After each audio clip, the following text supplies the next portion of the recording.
im Braunkohletagebau von der Heid bei Dieskau südlich von Halle klapperte es 1937 beim Abbau. Die Arbeiter stellten fest, dass sie offenbar einen Topf angeschnitten hatten, denn es fanden sich Scherben, in dem sich zahllose bronzene oder kupferne Beile befanden.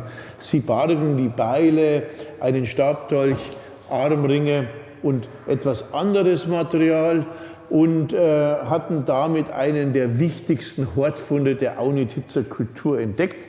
Einen Hortfund mit 292 Beilen, der zwar nicht der schwerste Hortfund ist, die schwersten liegen um die 60 Kilo, der aber immerhin 45 Kilo Bronze oder Kupfer als einen gewaltigen Schatz für die damaligen Zeiten beinhaltete. Diese Schätze wurden lange Zeit als Gaben für die Götter interpretiert. Heute gehen wir davon aus, dass das richtig ist, dass es sich aber in einer Erweiterung nicht nur um Gaben an die Götter, sondern auch um die soziale Realität ehemaliger Kriegergemeinschaften handelt. Wenn wir das ernst nehmen, dann hätten hier 292 Krieger sowie ein oder mehrere militärische Anführer ihre Waffen oder Insignien niedergelegt, und zwar ohne die hölzernen Schäfte in einem Gefäß eng gepackt, wie das in den Hortfunden der Aunitzer Kultur üblich ist. Die Beile selbst datieren in die Zeit zwischen 2000 und maximal 1800 vor Christus, sind also etwa 4000 Jahre alt.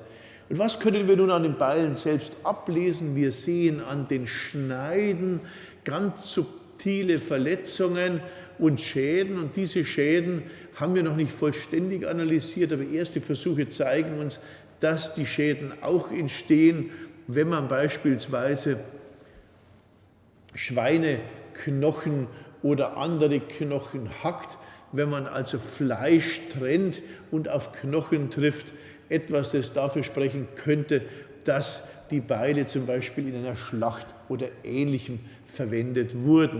Da viele dieser Beile solche Verwundungen und Verletzungen zeigen, bedeutet es oder kann es bedeuten, dass die Beile eine gemeinsame Geschichte haben und nach einer gemeinsamen Geschichte, etwa einer gemeinsam durchgefochtenen Schlacht, deponiert wurden. Andere Beilhortfunde, die wir haben, etwa aus Bennewitz, zeigen frisch geschliffene Beile, sodass die Beile vor der Deponierung ebenfalls gemeinsam behandelt wurden. Immer aber sind die Beile in einer Zusammengehörigkeit zu sehen. Das heißt, die sind nicht grob unterschiedlich. Und auch hinter mir sieht man, dass die Beile von der Größe und der Form und ihrer typologischen Gestaltung äußerst ähnlich sind. Wir dachten deshalb zu Anfang, viele dieser Beile würden aus demselben Guss stammen und seien nahezu identisch. Genaues Nachmessen und Analysieren hat allerdings ergeben, dass nicht zwei Beile wirklich identisch sind. Und damit waren wir anfangs enttäuscht, da diese serielle Fertigungstheorie damit nicht stimmte. Inzwischen wissen wir durch genauere Untersuchungen, dass unsere erste Annahme völlig richtig war, nur dass die Fertigung anders erfolgte, als wir dachten. Man drückte praktisch ein geschnitztes Holzbeil ohne seitliche Randleisten in ein Stückchen Formsand. Das konnte man duplizieren und dann erhielt man Rohlinge, die so in etwa die Beilform hatten. Und diese kleinen Beilchen wurden dann ausgeschmiedet und hier kam es natürlich zu unterschiedlichen Ergebnissen, die zwar in etwa alle gleich groß waren, in etwa die gleiche Form hatten, im Detail aber leicht unterschiedlich waren. Etwas, das sich auch noch dadurch veränderte, dass die Beile natürlich benutzt wurden und damit die Schneiden unterschiedlich abgenutzt wurden oder auch nur unterschiedlich oft nachgeschärft wurden. Inzwischen haben wir metallurgische Untersuchungen durchgeführt, die uns zeigen, dass die Schneiden selbst ungemein verdichtet wurden, also sehr, sehr stark gehärtet wurden, während die Beile selbst wenig gehärtet wurden. Gleiches gilt für die Randleisten, sodass wir hier also ganz spezielle und hocheffektive Beile haben. Was uns erstaunte bei der Metallanalyse war, dass die Beile fast alle aus reinem Kupfer bestehen, also vergleichsweise weich sind, zwar durch Hämmern gehärtet werden können, aber das wäre natürlich mit einer Zinnzugabe wesentlich besser. Aber entweder war das Zinn zu teuer, was bei dem Gewicht des Kupfers keine Rolle spielen dürfte, oder aber es war die soziale Distinktion. Diese Beile waren einfach kupferfarbig.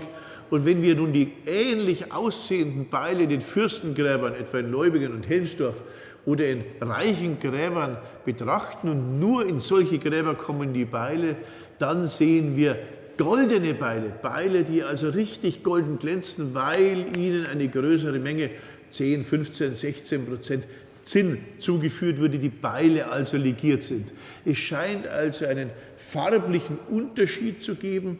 Die Fürsten und diejenigen, die die Beile mit ins Grab bekommen haben, goldglänzende Beile, während die einfachen Menschen, Soldaten, kupferfarbige Beile haben. Und, das ist ganz spannend, sie durften ihre Beile, die sie im Kampf benutzten, offenbar nicht mit in ihre Gräber nehmen, wo sie beigabenlos liegen. Das spricht dafür, dass wir eine Art fürstliche Waffenkammer haben, dass die Armeen, die durch die Beile repräsentiert werden, sozusagen entwaffnet waren und die Armeen selbst die Waffen immer wieder abgeben mussten. Etwas, das wir heute von nahezu allen modernen Armeen, vielleicht mit Ausnahme der Schweizer Armee, kennen. Etwas, das ganz üblich ist und etwas, das es auch im Mediterranen gab. Wir denken an das Mykenische und Minoische, wo es Waffenkammern gab. Und jeder, der die Odyssee kennt, weiß,